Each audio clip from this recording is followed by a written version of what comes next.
Dr. Gabor Mate, thank you for joining me. Thank you for giving the time. It is such an honor to be able to converse with you. I have been personally gaining a lot of insights from every video I have seen, especially during the war. And it came to my mind that a lot of people and colleagues from my community do not actually, or the people who do not speak another language other than Arabic, do not really have the access to this kind of content.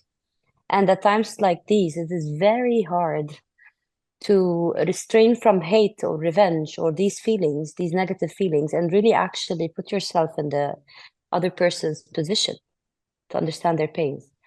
Thank you for everything you have been through and the way you have shaped and elaborated on it. I'm sure many people really helped them heal, and I'm sending the regards of many psychiatrists from Lebanon and social media activists and users and colleagues who have sent and commented and sending all kinds of appreciation and admiration to your work. Let me start by asking you to introduce yourself to the people from my community who don't know who Dr. Gabor Mate is. Sure. So I'm a medical doctor. I retired from medicine 12 years ago now, 13 years ago now. I was in family practice for 20 years. I did addiction medicine for 12 years. I worked with dying people for 7 years. I'm very interested in the mind-body unity and how our circumstances shape who we are. I'm very interested in trauma, in child development, in mental health. And I've written 5 books that have been published in nearly 40 languages, including in Arabic, actually, more recently. And I speak internationally on issues of trauma and addiction and mental health, physical illness. In relationship to this issue, the war and the whole history of Zionism, I'm Jewish. As an infant, I survived the Holocaust in Hungary as a 1-year-old. I was a Zionist youth leader in my late teens, early 20s. And then I found out that the history that I was told wasn't exactly accurate, and that Zionism imposed terrific suffering, injustice, and torment on the Palestinian people, and that's still going on. And so I've been speaking out about that for a long time now, including during the recent war. So that's my background. I will dive into the discussion right away. Dr. Gabor, especially being a survivor from the Holocaust, has really given you the credibility to talk about this. The same things that sometimes you express would be taken in a different sense if it comes from a person like myself or my community. And this has given you a lot of power and also a lot of pain, I suppose. Today, I will try to discuss that, but going from the ongoing slaughter in Gaza and thanking you for speaking out. I know it hasn't been easy. Just to start with, when you say you are an ex-Zionist, when was the point of revelation or diversion? What massacre, what war, what experience, what changed your perception of the whole thing? Yeah. So Zionism was very important for me. It made me proud to be Jewish. It gave me a sense of purpose, idealism, and a sense of belonging. But I've always liked to ask questions. I always wanted to find out the truth of things. And actually what happened was that 2 things happened. When I was a Zionist youth leader, I was once given the job of how to argue with Arab propaganda on the campuses. So I thought, well, if I'm going to argue with Arab propaganda, maybe I should find out what the Arab propaganda is. So I started reading histories of Palestine and Israel, not just from the Zionist perspective, but from the perspective of Jews that were critical of Zionism. And I didn't know there were any. But actually, Zionism has been criticized by Jews right from its beginning. So I began to find out there's a different point of view. That's the first thing that happened. Most people who are Zionists, they don't even know there's a different point of view.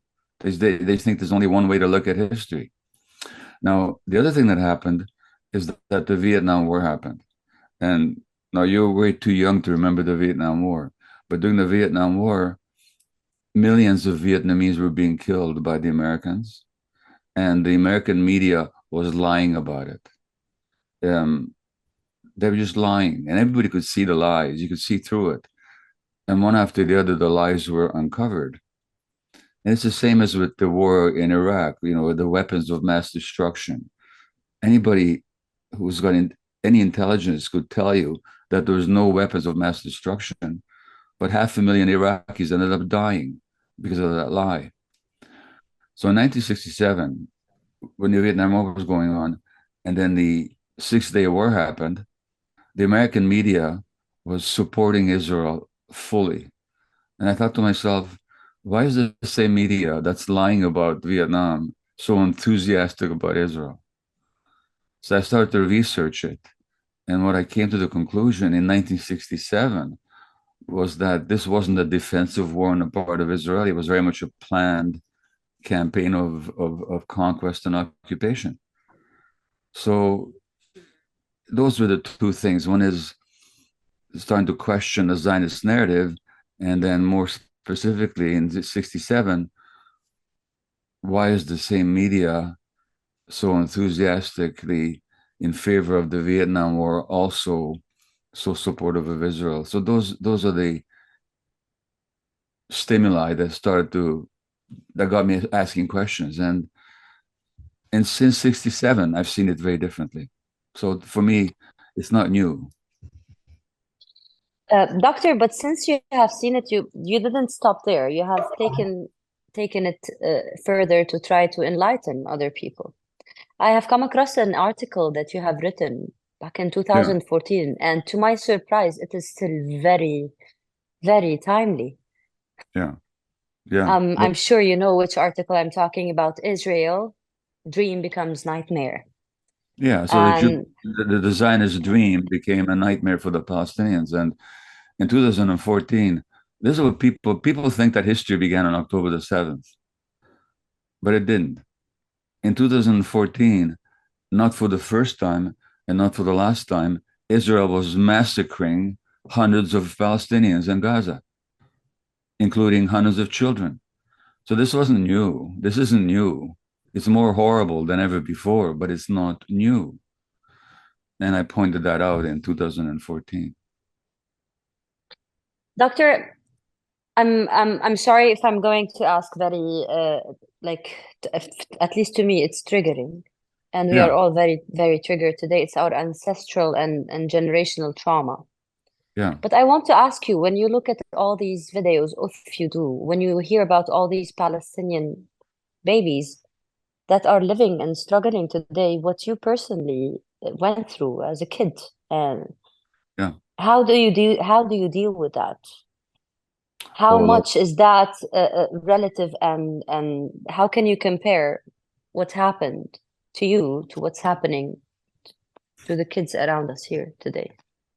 Well, Gary, since October the 7th and 8th, I've been in a state of grief and rage every day. I go to sleep thinking about Gaza, and I wake up thinking about Gaza. It's the worst thing I've seen in my whole life. And when I began to understand what happened to me and my family and my people, I was about 11 years of age when I first began to understand the full horror of what happened to Jews in Eastern Europe. And for years, every day, my head would spin and ask, how is this possible? And how could the world let it happen? And so now when I'm seeing these children being massacred and children being maimed and their limbs being amputated without anesthetic and children being orphaned, I can see how it happened. The world is watching. I mean, what's horrible about this, when I think of other wars, like the Vietnam War. The Americans killed 3 million Vietnamese, 3 million, most of them civilians. But at least the Vietnamese could fight back. This isn't a fight. This is a massacre. Yeah. You know, the Vietnamese had anti-aircraft weaponry. They could shoot down American airplanes. You know, they had sophisticated equipment. In Gaza, they're just being massacred, you know, and children are being massacred.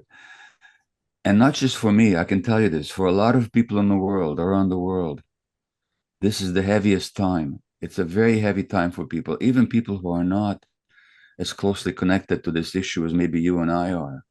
It's a very heavy time. And people's hearts are really hurting around the world. And my heart is hurting every day.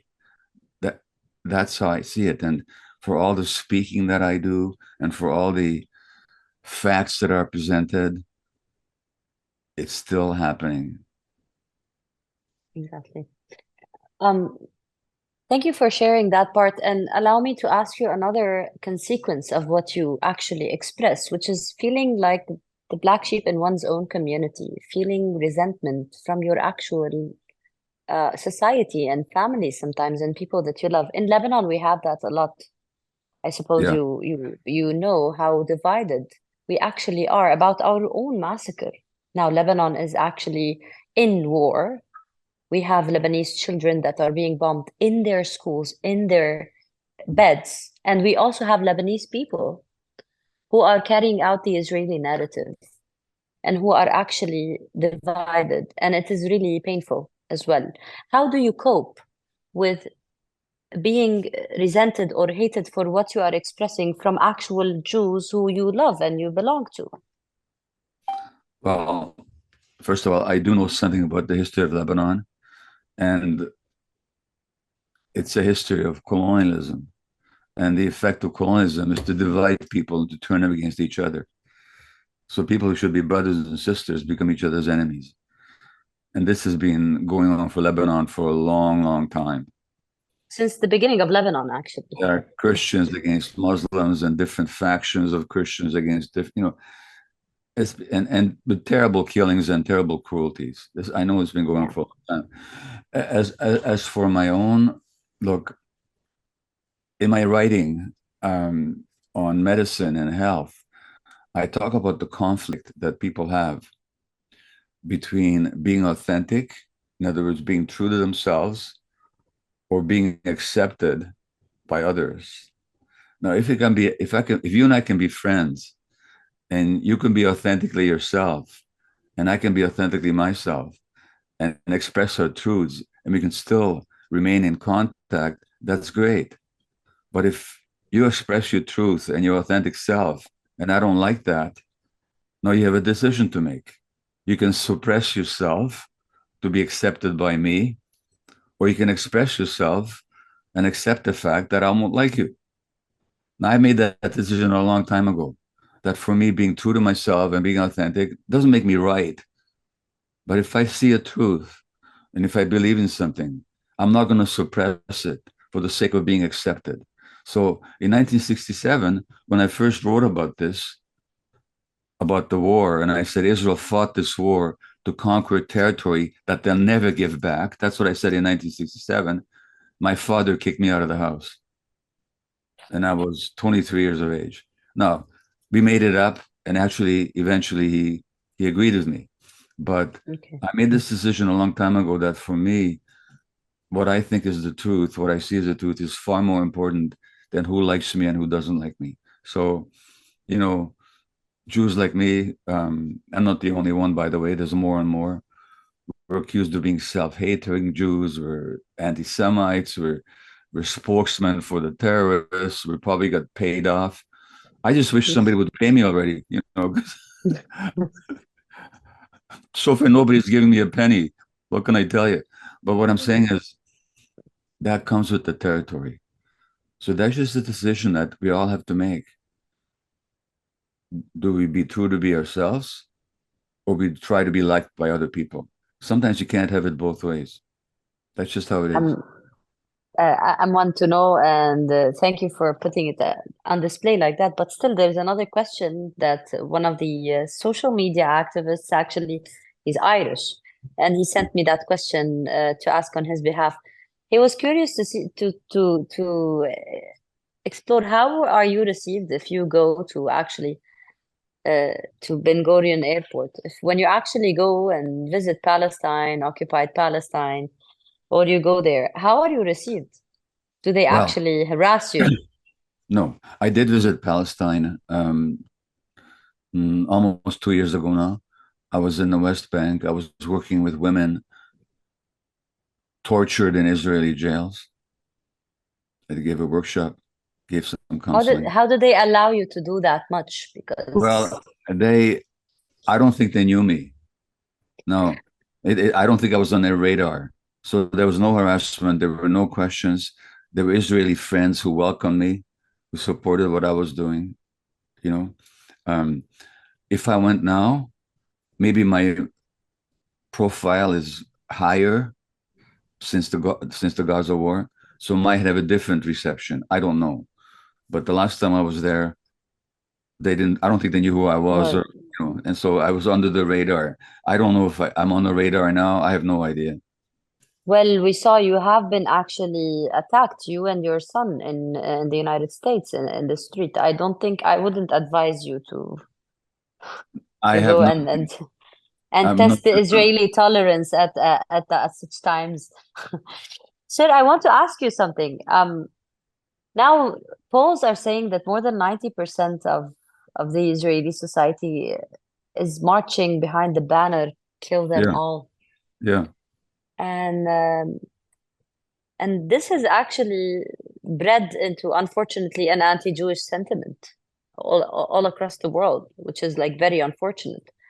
But also, there is an actual, what you explained about what you are going through is actually very common around the world, not only us, the people in the Middle East or in Lebanon and Palestine.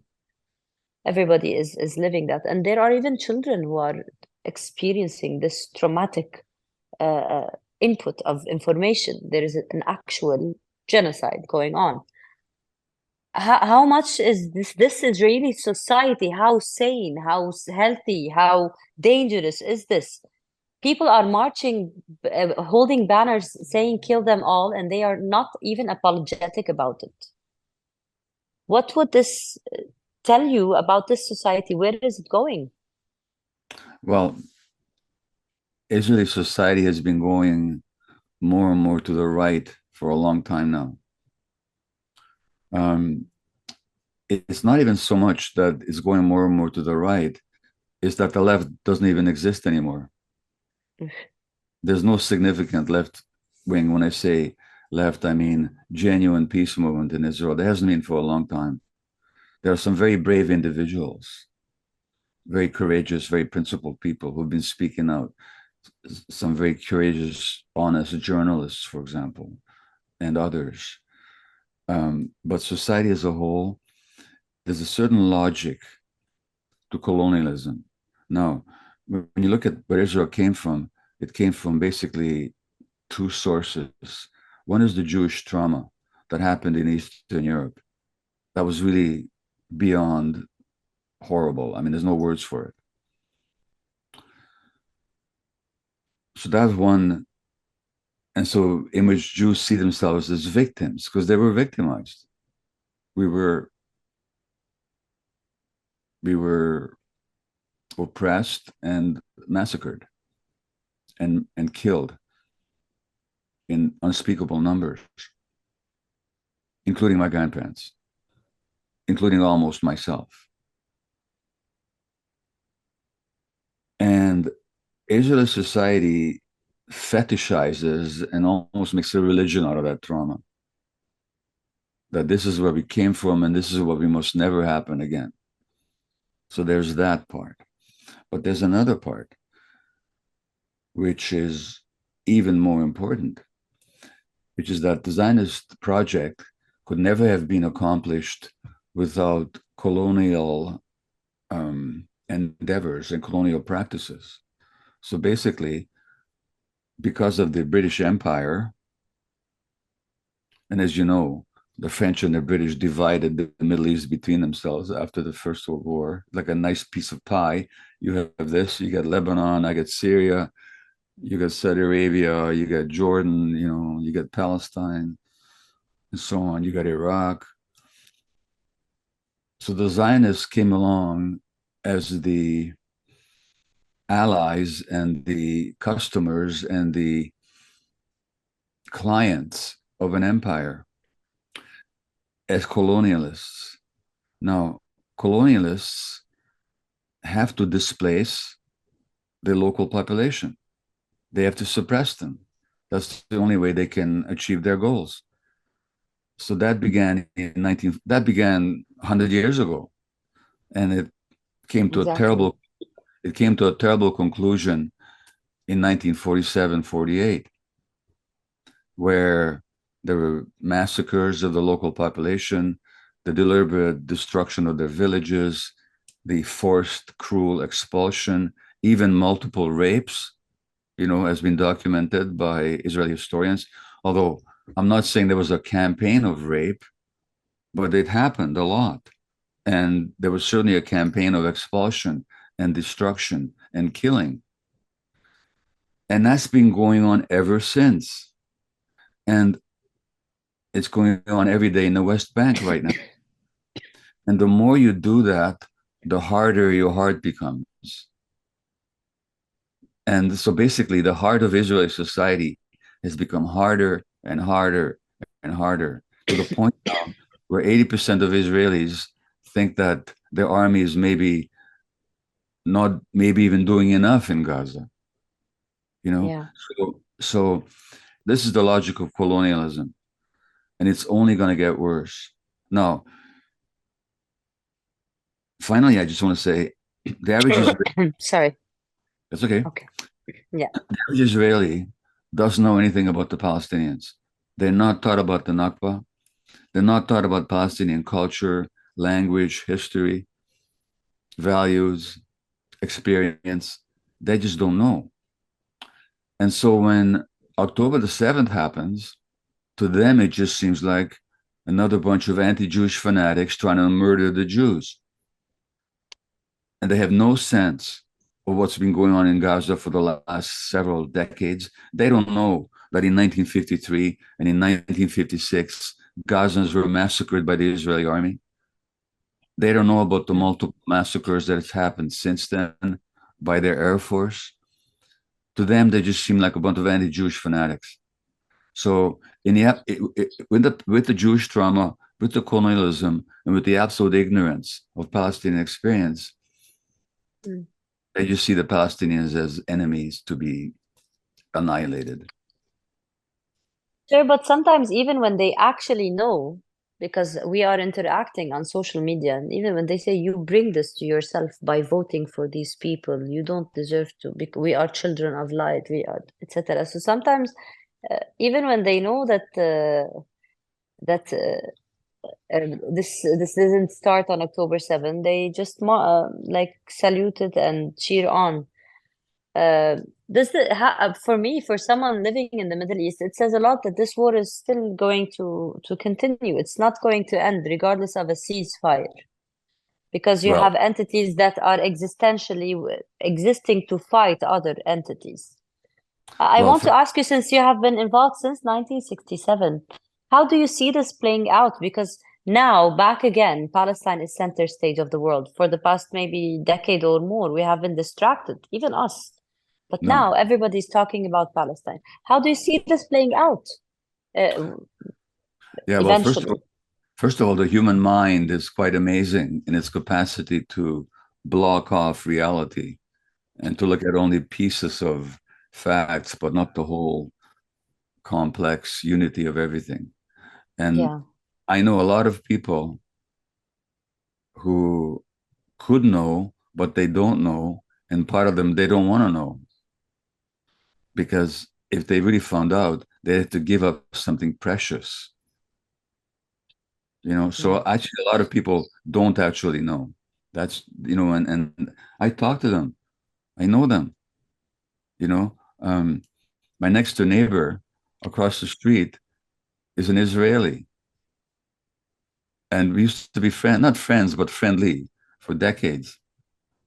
Then he sends me an email saying, "You've turned on to the side of evil." And when he sees me walking in the street, he goes like this. Now he could find out. He could go on the same social media. He could read Haaretz. He could read Gideon Levy and Amir Haas. He could look at the Israeli B'Tselem reports. He could do all that. He could actually listen to Palestinians, but he won't. He keeps himself in a bubble. So people live in bubbles. Now, as to your question about where it's going, I think there's a long-term answer and a short-term answer. The short-term answer is it's only going to get worse. Yeah. If it was only Israel and the Palestinians, it would have been, this would not be happening anymore. But there's also the American Empire. The American Empire has 800 military bases around the world. It's got multiple bases in the Middle East, as we know. It's got warships and warplanes all over the world. Israel is an important part. It's like an unsinkable warship for the American Empire. It's completely integrated into the American military establishment and intelligence and technological establishment. And the American Empire is not going to give up its control. So therefore, that's why Israel is allowed and encouraged to do whatever it wants and to ignore the cruelties of the occupation, to ignore the blockade of Gaza. So if it was only Israel and Palestinians, this wouldn't be happening anymore, but it isn't. And that's not going to end very soon. So I think in the short term, I just see it getting worse and worse and worse and worse. I see the occupation is getting more cruel every day, is more rapacious every day. More Palestinians in the West Bank will be jailed and tortured and killed. Their houses will be destroyed. And they're pretty helpless in the face of it. Now, in the long term, it's not going to last because the American Empire will not last forever. The Arab peoples will not remain suppressed and weak forever. So it can't sustain itself in the long term. But in the short term, I see nothing but more suffering and more injustice, unfortunately. Doctor, allow me to go on a personal level and ask you something else. I really like, I have it, all of my friends have it, the survivor's guilt in every single moment of every day, in every meal, in every shower, in every safe second. I know. And how would you give us some points? Because for example, in interviews, I shout. In personal relationships, I'm angry. Excuse me, and it is actually taking a toll on the health. Yeah. How would you help us all to cope with survivor's guilt that we are going through every day? Tell me about your guilt. What are you guilty about? That I'm alive, to start with. Okay, so let me ask you a question. I'm alive too, right? Tell me why I'm guilty. Well, you're not. Oh, so if I'm not, then why are you? Because I'm here. And it's my people, you know? Yeah, but it's my people too. I mean, I'm not Muslim or Arabic or Palestinian, but they're people. All humanity. Well, I don't identify as Muslim or Arabic or Palestinian, by the way. Oh, well, then why do you say it's your people? Because I identify as a person whose nation is before the Europeans cut it out, you know. Palestine and Lebanon and Syria, these are my people, regardless of religion in general. Okay, but tell me why you're guilty and I'm not. Well, because it's closer here, and because they are very similar, and okay, well, you know, I'm sorry. I could make a case that I'm more guilty than you are, because I live in privilege in North America, in one of the wealthiest. I believe that the privilege in Beirut is a little bit more bitter. You know, we are Well, living in privilege as well, sir. yeah, well, what I'm saying is that I live in a privileged situation. Other people are hungry around the world. They're suffering. People are being killed. I Well, mean, all I'm trying to say is, why am I not guilty if you are? And if I'm not, why are you? well, it's not, first of all, the feeling of the guilt is not recurrent all day long because we empower ourselves, we work on it, and we say we express it by like, most of the time, I feel like because I have it and I am one of these people, I am actually the resistance or the resilience, not the guilt. But still, you feel guilty every time you're having a good meal because all I can think about is journalists like myself who are actually shaking on air because they didn't have a meal for so long. Yeah, I know. And I think of the doctors in Gaza who are operating without anesthetic, who are being killed, who are being threatened. You know, so look, Yeah, all I'm trying to say is there's a difference between empathy and guilt. Okay. Now, I could go into a bit of analysis here with you, and I could ask you the question, when was the first time you felt guilty because other people were suffering and you couldn't do anything about it? well, I think I was really a very little kid, and it was also Israeli war. Yeah, exactly. No, no, Yeah. that kid. 96, Yeah, I was actually okay. um very young. I was 7 years old. Okay. Now I want you to imagine that 7 years old. Okay, that Yeah. 7 years old Gotti. Can you picture her in your mind? Yeah, I know her very well. Okay. Well, then talk to her and tell her why she's guilty. Well, because she was in Tripoli and not in No, no, Qana. no, no, no, no. You tell her why she's guilty. She's not guilty. I know Oh, in oh, my brain. oh, oh, oh, oh, so she's not guilty. No. That's my No, she's point. not. That's my whole Yeah. point. You took on this guilt at a very young age. It has nothing to do with reality. It's just what happens to people when they see suffering and they feel helpless. But it's got nothing to do with guilt. Okay? Okay, so this feeling that is, I don't know, it's becoming collective around me. Yeah. I know, like next to me, there's a colleague. I'm sure he's actually in tears with me now, and Mm. whoever's gonna watch this, because everyone is going through something of that kind of pain. But then again, I want to ask you about the people who are inside Gaza today and the children that are witnessing all that. How are they going to live through this? And how can we actually look at the light in the end of the tunnel for all these people and the trauma that they're living?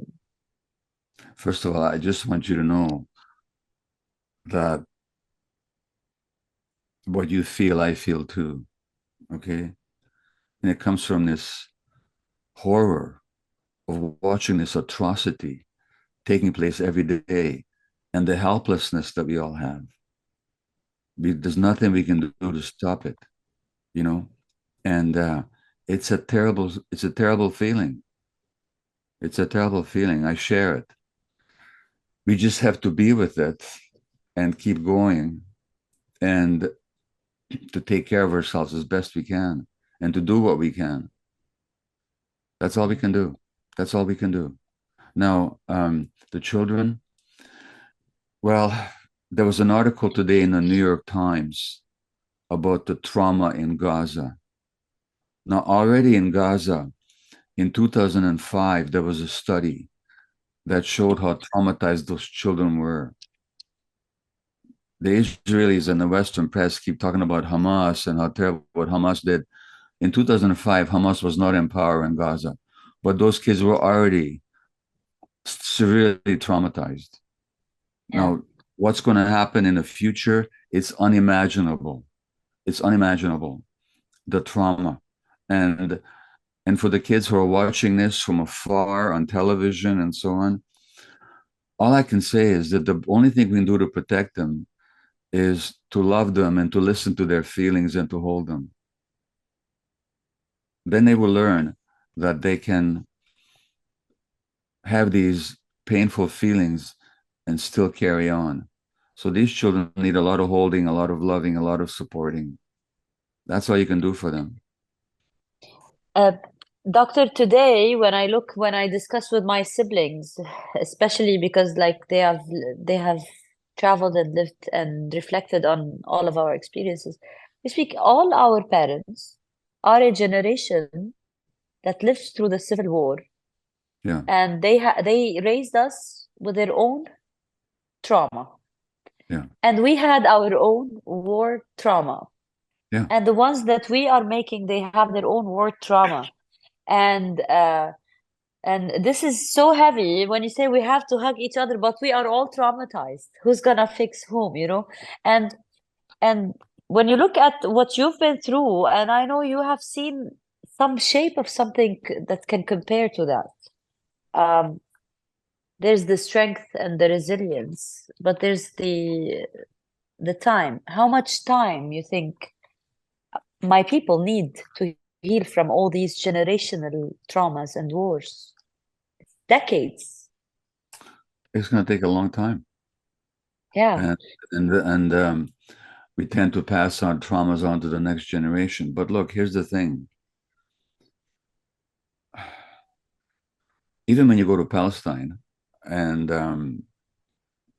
I wasn't in Gaza 2 years ago, but I was in the West Bank. The people are so beautiful, you know. Of course. They have such heart, and they sing and they dance and they make beautiful food when they can, and you know there's their trauma, but there's also their resilience. I mean, resilience and healing is a part of human beings. It's just part of who we are. So that we would make a mistake if we reduced our view of people just to their trauma. Nobody's just their trauma. Trauma means wound. So people are wounded. But everything in nature, whether it's a plant or an animal, has got the capacity to heal. So when you look at people, you can't just look at them from the point of view of the terrible things that happen to them. You also have to look at their strength, their resilience, their inner capacity to heal. And so even though I'm not at all optimistic in the short term, in the long term, I really do believe in human beings. Thank you for that. Doctor, I know our time is almost done with you, and I know you have a very busy schedule. I want to ask you one last question. For all the activists that have been following the bilingual parts of us, and the people who will today watch you, the journalists, the activists, the people who are out there putting their 2 cents on everything, trying to comment and to interact, how can you give us key tools to accept the dehumanization? I have comments every day telling me that I deserve to die and that my people deserve to die. How can you give us key tools to empower us in our daily interaction? And how can we convince people that we are humans? Okay, why do you need to convince anybody that you're human? To stop the dehumanization. Why do you want to convince them? To advocate for the actual truth. But you can't convince them. They're blind. They're deaf. They're poisoned. Their minds are poisoned. Every day, I get stuff telling me that I'm worse than the Nazis, that I've sold out, that I'm a spokesman for terrorism, that I'm a self-hating Jew, that I'm an anti-Semite, that I wish that I should have died in Auschwitz. I get stuff like that all the time. Yeah. And but you know what? Here's what you have to remember. I don't live in those people's minds. Yeah. I live here in this body. I know who I am. You don't live in those people's minds.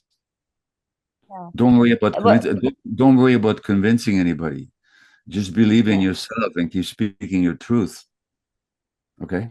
That's all. Sir, because I work in journalism, I've actually gained that kind of immunity. They're talking about what they think I am, not me. But I'm talking in general in terms of advocating for Palestine, because we are both advocating for the same actual right to live at that point, for the Palestinian children and civilians, Yeah. and people in Gaza. So how can we actually be better in portraying that when we are being attacked? We just block people. We don't want to convince them. I don't try and convince anybody. I just speak my truth. You know what Jesus said? He said, those who have ears will hear. Amazing. And those that don't have ears. Now, by the way, let me tell you something. People do change. I mean, sometimes people have a certain point of view, and then something happens to wake them up. And that's happened to a lot of Jews in the last few months. A lot of Jewish people have woken up. Not the mainstream leaders, but a lot of ordinary Jewish people have woken up. And so it's possible. But you know what? Don't take it personally. It's not about you. It's about them. Yeah.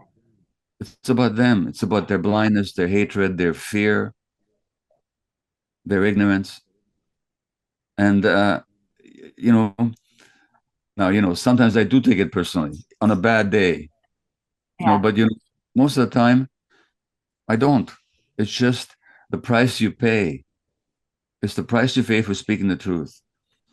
And there's a Jewish rabbi about 2,200 years ago who said, he's talking about healing the world. And he said, the task is not yours to finish, but neither are you free not to take part in it. Which means that this work that you're doing, trying to bring your truth to people, it's not up to you whether it succeeds or not. But are you free not to do it? Or is your heart demanding that you do speak the truth? That's all you can do. And in the end, things will happen the way they will happen. We can, you know, in the Bhagavad Gita, the great Hindu classic, it says, you're entitled to your labor, to your work, but not to the fruits of your labor. So don't be so attached to the outcome. It's just important that you speak the truth the way you see it. And you're contributing to something. And that should be enough. Doctor, thank you for all this. And I personally became better after that conversation. And I hope everybody who gets the access to listen to it after we actually translate it to do as well. Before we end this interview, I'd like to ask you, because you know some colleagues from inside Gaza today are in contact, because I went to Gaza around 11 years ago. You went to And where, sorry? I went to Gaza in 2013. Okay. And I'm still in contact with some of the people who are still inside, some of the colleagues. Yeah. So what message I would like to end on that note. What would you tell them today? That we see you, and we, in your hearts, in our hearts, we're with you, and we're doing what we can, which is not enough, but you're not alone. Thank you, Dr. Gabor. We will end on that note, the interview, and Okay. I don't know how to thank you, but I'm actually like really, you helped me personally. It's like I took a private session. It was recorded and people would profit from it. So Well, thank you. if I could help you, I'm very glad. Thank you very much.